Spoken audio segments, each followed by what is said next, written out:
بسم اللہ الرحمن الرحیم بسم اللہ الرحمن الرحیم اللہم صلی علی محمد وعلی محمد۔ مومنین کرام، نکاح کے احکام جاری ہیں۔ نکاح کے بارے میں بتایا، لائف پارٹنر کس کو سلیکٹ کرنا چاہیے، نکاح کس طرح ہوتا ہے اور آداب مستحبات۔ آج ہم ذکر کریں گے کہ جب دلہن رخصت ہو کے شوہر کے گھر آتی ہے تو پہلی رات کے کیا آداب ہیں اور کس طرح پیش آنا چاہیے۔ پہلی بات تو یہ ہے کہ شادی رات کو ہو مستحب ہے، ولیمہ ہو پہلے شادی سے پہلے یا بعد میں ولیمہ کیا جائے، یہ بھی مستحب ہے۔ مستحب ہے رات کو شادی ہو، ولیمہ ہو، 2 رکعت نماز پڑھیں میاں بیوی، میاں پڑھے 2 رکعت نماز، پھر بیوی پڑھے۔ اس کی نیت یہ ہے کہ لیلۃ زفاف یا شادی کی رات کی 2 رکعت نماز شکرانہ خداوند کریم کرتے ہوئے 2 رکعت نماز قربتاً اللہ، اپنی زبان میں نیت کر لیں، قربتاً اللہ کہنا ضروری ہے۔ اس کے بعد آپ 2 رکعت صبح کی نماز کی طرح 2 رکعت انجام دیں، اور اس کے بعد یہ ہے کہ شوہر اپنی بیوی کی پیشانی پر ہاتھ رکھے، اس جگہ کو آہستہ سے پکڑے۔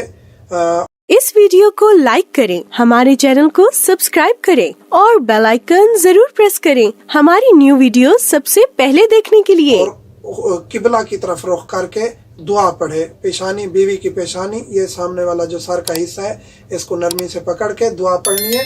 یہ دعا جو 2 رکعت نماز پڑھ کے پڑھنی ہے، اور یہ جو دعا ہے اللہم علی کتابک تزوجتھا، یہ دونوں دعائیں انشاءاللہ ڈسکرپشن میں ترتیب کے ساتھ تفصیل کے ساتھ ڈال دیں گے، اور پہلے کمنٹ میں بھی انشاءاللہ ڈال دیں گے کہ یہ دعائیں کس طرح پڑھنی ہے اور یہ دعائیں کون سی ہیں۔ انشاءاللہ آخر تک یہ دعا پڑھنی ہے، یہ ہم ڈال دیں گے۔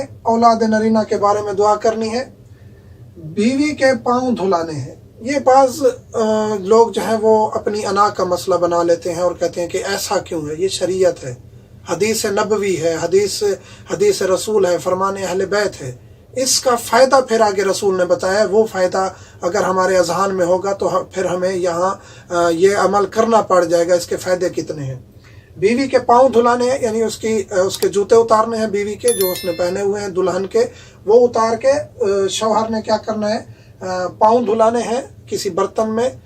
پاؤں دھلا کے اس پانی کو گھر کے کونوں میں ڈالنا ہے، گھر کے کونوں میں ڈالنا ہے۔ گھر کی ابتدا سے لے کر گھر کی انتہا تک تھوڑا تھوڑا پانی کونوں میں ڈالنا ہے۔ اس کا فائدہ کیا ہے؟ رسول کریم فرماتے ہیں 70,000 غربت کے، فقر کے رنگ دور ہو جائیں گے گھر سے۔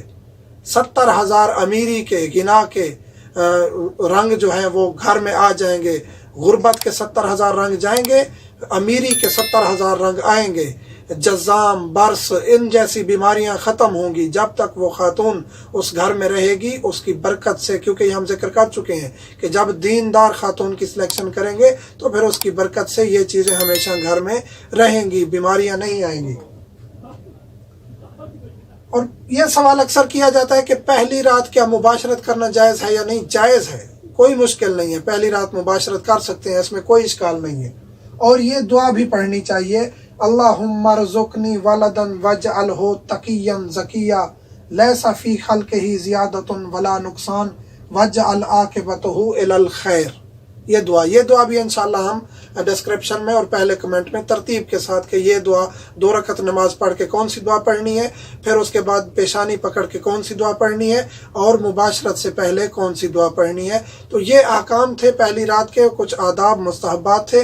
انشاءاللہ اگلی ویڈیو میں ہم ذکر کریں گے کہ مباشرت کے آداب کیا ہیں، مباشرت کے مستحبات کیا ہیں، مکروہات کیا ہیں، محرمات کیا ہیں، وہ انشاءاللہ ہم ذکر کریں گے۔ مومنین سے ملتمس ہیں ہمیں دعاؤں میں یاد رکھا کریں۔ یہ مسائل بتانا اس لیے ضروری ہے کہ ان کے اثرات ہوتے ہیں، وضعی، روحانی، طبی، ہر قسم کے اثرات ہوتے ہیں، اور ہر چیز اللہ کے رسول نے ہمیں بتا دی ہے، تعلیم کر دی ہے، اہل بیت نے، قرآن نے ہر چیز ہمیں بتا دی ہے۔ اس لیے مومن کو ہر چیز کا پتہ ہونا چاہیے۔